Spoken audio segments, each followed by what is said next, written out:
હમણાં એક ગુજરાતી ફિલ્મ આવી છે ધરપકડ, મલ્હાર ઠાકર અને આપણે લાલો ફિલ્મના સુરત ગોસ્વામીની. તો તમે જોઈ છે કે નહીં, કોમેન્ટ કરજો. તો કે આવી ફિલ્મ બહુ ચાલતી નથી હોતી, કારણ કે આની અંદર એક સંદેશો હોય છે કે કઈ રીતે તમને સાયબર ફ્રોડવાળા ડિજિટલ એરેસ્ટ કરે છે. ખાસ કરીને વડીલો હોય ને એમને ટાર્ગેટ કરે છે. તો એમના વિશે આ સરસ મજાની ફિલ્મ છે. જે લોકો અમે વિડીયો બનાવી કે પોલીસવાળા સાયબર ફ્રોડનો વિડીયો બનાવે ને, જે ન સમજાવી શકીને એ 2-2.5 કલાકમાં ગુજરાતી ફિલ્મ ધરપકડે બધું સમજાવી દીધું છે. તો બધા મિત્રો જેમણે પણ આ ફિલ્મ ન જોઈ હોય ને પોતાના માતા પિતા સાથે જરૂર જોઈજો. કઈ રીતે ડિજિટલ એરેસ્ટ કરે છે ને એની આખી સ્ટોરી સરસ મજાની સંદેશો આપતી છે ને આપણને જાગૃત કરતી છે. કદાચ 200-300 રૂપિયા ફિલ્મના આપશો ને તો એ તમારા લાખો રૂપિયા બચાવશે, કારણ કે તમને ફ્રોડ થતા, તમારી સાથે છેતરપિંડી થતા જરૂરથી બચી જાયજો.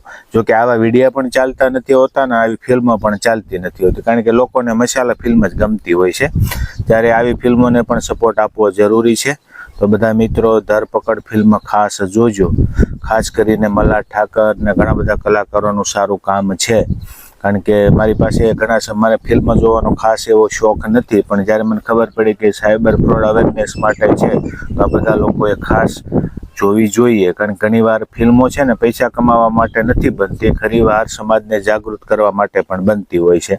જો એ પૈસા કમાવા માટે હોત ને તો આવી રીતે સાયબર ફ્રોડ ડિજિટલ એરેસ્ટ વિશે એમને ફિલ્મ બનાવી જ ના હોત.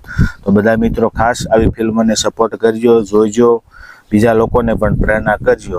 કારણ કે એકવાર ડિજિટલ એરેસ્ટનો ભોગ બનશો ને તો તમારા ખાતામાં 1 રૂપિયો પણ નહીં બચવા દે. કોઈને તમે એફડી કરતો હશે ને તો એફડી તોડાવી લેશે, ઉછીના વ્યાજે લઈને પણ તમારા ડિજિટલ એરેસ્ટમાં તમારે પૈસા આપવા પડશે. એ રીતનું સાયબર ફ્રોડ થતું હોય છે.